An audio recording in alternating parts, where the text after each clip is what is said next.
Salut les gars, nouvelle série de vidéos. On appellera ça l'entraînement de la semaine. Il y aura une vidéo qui sortira chaque semaine. Concrètement, comment ça va être présenté. Ce sera une vidéo qui sera divisée en deux parties. Une première partie entraînement, de l'entraînement que je réalisais dans la semaine. Et une seconde partie où on va traiter d'un sujet que vous m'aurez proposé ou pas, ou que moi j'aurais décidé de traiter. Donc une première partie entraînement, comme je vous disais, et une seconde partie réflexion. Donc à tout de suite les gars. Nous sommes donc partis pour notre séance dos. Séance dos composée de 6 exercices avec 4 exercices pour le grand dorsal, 1 pour les trapèzes et 1 pour les lombaires. Premier exercice, on a donc un exercice pour la largeur du dos, du tirage vertical, avec 4 séries de 8 à 10 répétitions avec 1 minute 30 de récupération entre chaque série. Deuxième exercice encore pour la largeur du dos, on est donc sur des tractions. Pour ce qui est des tractions, alors moi j'arrive pas à faire 10 répétitions au poids de corps depuis ma blessure aux épaules, j'ai perdu vachement de force, du coup j'utilise cette machine pour me délester. Maintenant si vous arrivez à faire 4 séries de 8 à 10 répétitions avec votre poids de corps, faites-le. Si vous pouvez faire plus de répétitions, lestez-vous. L'important c'est d'être dans la bonne fourchette de répétitions. Troisième exercice et premier exercice cette fois-ci pour l'épaisseur, tirage horizontal, donc on augmente un petit peu le nombre de répétitions, donc là on est sur 4 séries de 10 à 12 répétitions.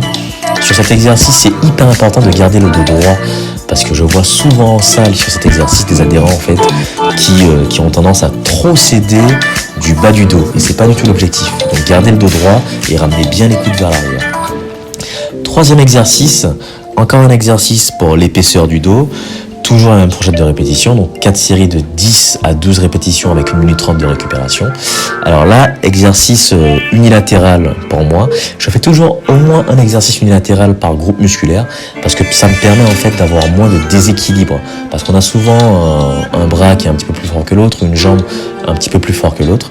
Et du coup, l'objectif, c'est d'essayer justement de réduire ce déséquilibre. Donc toujours au moins un exercice unilatéral par groupe musculaire. Et puis en plus cette machine elle est vraiment bien parce qu'en fait on a l'espèce de boudin qui est au niveau de la poitrine, du coup on peut pas tricher en fait, donc elle est très très bien cette machine.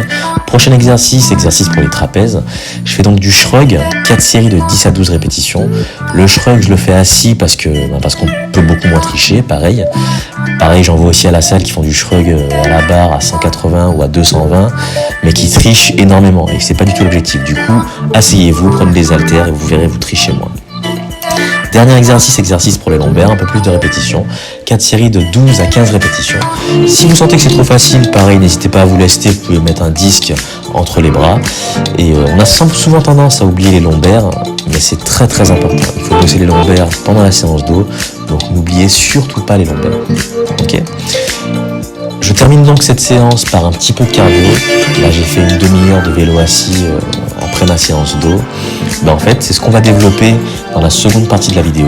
Pourquoi je fais du cardio à chaque séance, qu'est-ce que ça m'apporte et qu'est-ce que ça m'apportera sur le long terme. Donc je vous retrouve tout de suite les gars pour développer ce sujet. Pourquoi faire du cardio après chaque séance ? Pourquoi je fais du cardio après chaque séance ? La première chose, c'est que ça me permet de faire un point sur cette séance. Donc du coup, retour au calme, j'ai moins la tête dans le guidon et en fait, ça me permet de voir, voilà, j'ai fait tant d'exercices et j'ai utilisé telle charge et en fait, ça me permet de faire un point et de me dire, la semaine prochaine, sur cet exercice-là, j'ai été assez à l'aise par rapport aux autres. Donc sur cet exercice-là, la semaine prochaine, je vais essayer d'augmenter ma charge.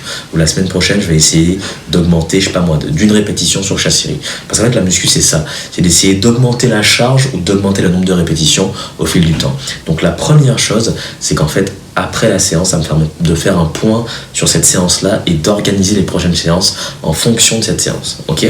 Le deuxième point, c'est qu'en fait, ça me permet de mettre du contenu sur les réseaux sociaux. Parce que concrètement, en fait, moi, je me filme à toutes les séances et en fait, après avoir fait le point sur ma séance, du coup, je suis encore en train de faire du cardio et je mets un petit peu cette vidéo-là parce que je la trouve sympa sur Instagram, celle-là parce que je la trouve sympa sur Facebook et ainsi de suite. Donc deuxième point, ça me permet de mettre du contenu sur les réseaux sociaux. Et le troisième point, le plus important et celui sur lequel on va beaucoup développer, en fait, c'est que ça me permet de brûler des calories. Alors, comme vous le savez, moi je suis un endomorphe, donc j'ai de la facilité à prendre du poids et je fais du cardio parce que justement ça me permet de brûler des calories.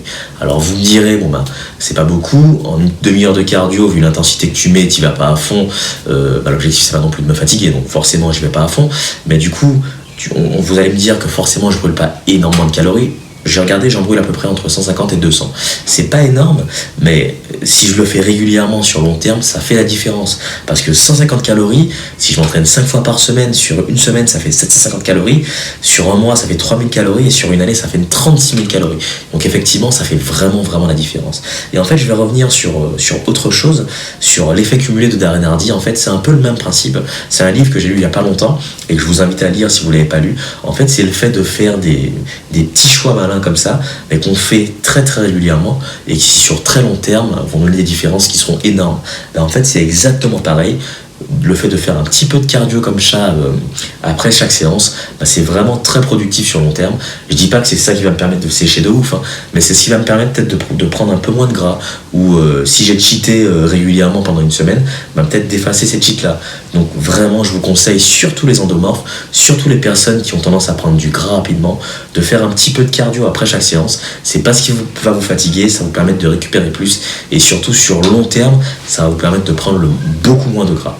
Donc voilà pourquoi je fais du cardio après chaque séance. Si la vidéo t'a plu, mets un petit pouce bleu, partage la vidéo sur tes réseaux sociaux et abonne-toi à la chaîne.